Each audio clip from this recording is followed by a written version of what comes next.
Stolas raised his hand and Stella's mouth was forced closed. One of the guards took notice of Stola's sudden movement and pressed his finger to his earpiece. The other guards all turned towards the birds and simultaneously raised their guns at them.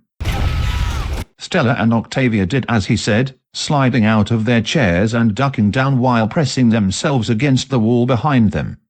Stolas swung one arm towards them and the table flew over towards them, the tabletop now sitting protectively in front of them. In an instant the glass table was entirely plated with tungsten. As he did this, his other hand emitted a ball of light that exploded and expanded. The light flew outwards into a spherical-shaped magical barrier.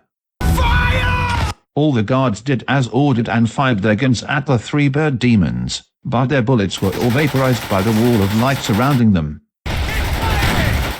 Stolas whispered several demonic spells, but nothing happened. The imps continued to fire their weapons. Stolas turned his head and looked back at Stella and Octavia with a look of confusion and horror. Stella had her eyes closed tight and was tucked into a tight ball. Octavia was also tucked safely behind the table, but she looked back at her father with equally terrified eyes.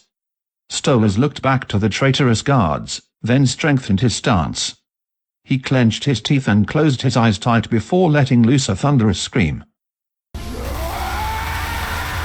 A deep dark aura steamed off of her father. It was as if his emotions were so great that they could not be contained within his body. So powerful that they showed themselves. Octavia was unable to look away, even as Stolas began a series of movements that could only be described as the most horrifying dance imaginable. With great dexterity, he waved his hands. With much force, he slid and stomped his feet. One by one the guards were met with demise.